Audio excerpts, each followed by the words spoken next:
ఇలా నేను ఒకటి అడుగుతా ఉన్నా,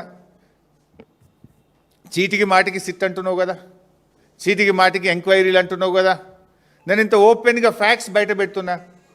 నీకు నిజాయితీ ఉంటే, దమ్ము ఉంటే దీన్ని సిబిఐ విచారణకు ఆదేశించు. అన్ని సాక్ష్యాలతో సహా నేను సిబిఐకి అందించడానికి సిద్ధంగా ఉన్నా. ఇప్పుడు కిషన్ రెడ్డి గారు కోల్ ఇండియా మినిస్టర్. ఇవాళ కేంద్ర ప్రభుత్వంకు సింగరేణిలో 49% వాటా ఉంది. కిషన్ రెడ్డి గారు ఇవాళ రేవంత్ రెడ్డితో బీజేపీకి అక్రమ సంబంధం లేకపోతే, రేవంత్ రెడ్డి బీజేపీల మధ్య చీకటి ఒప్పందం లేకపోతే వెంటనే దీని మీద సిబిఐ విచారణకు ఆదేశించాలని నేను బీజేపీ పార్టీని, కిషన్ రెడ్డి గారిని నేను డిమాండ్ చేస్తూ ఉన్నా.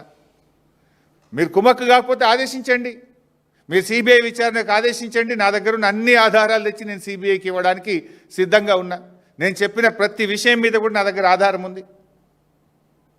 అందుకే ఇవాళ మీరు ఇంకోటి గమనిస్తే 2 సంవత్సరాల నుంచి సింగరేణికి ఒక పర్మనెంట్ సిఎండి లేడు.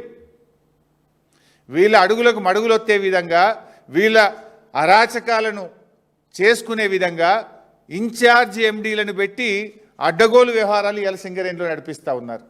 జనరల్గా సింగరేణికి ఒక సీనియర్ మోస్ట్ ఐఏఎస్ అధికారిని, ఒక స్పెషల్ చీఫ్ సెక్రటరీ ర్యాంక్, ఒక ప్రిన్సిపల్ సెక్రటరీ ర్యాంక్లో ఉండే సీనియర్ అధికారులను సింగరేణి సీఎండీగా పెడుతూ ఉంటారు. కానీ ఈ ప్రభుత్వం వచ్చిన 2 ఏళ్ల నుంచి సింగరేణికి రెగ్యులర్ సీఎండీఏ లేడు, ఒక రెగ్యులర్ జేఎండీ లేడు, రెగ్యులర్ డైరెక్టర్లు లేరు. ఇన్ఛార్జీలను పెట్టి ఈ అడ్డగోలు వ్యవహారాలకు తెరలేపినారు. తమ యొక్క అడ్డగోలు వ్యవహారాలు, తమ పర్సంటేజీలు, తమ చీకటి ఒప్పందాలు, కాంట్రాక్టర్లు దక్కించుకోవడానికి వీళ్ళు ఇన్ఛార్జీల పాలన కొనసాగిస్తూ ఇదంతా కూడా చేస్తూ ఉన్నారు.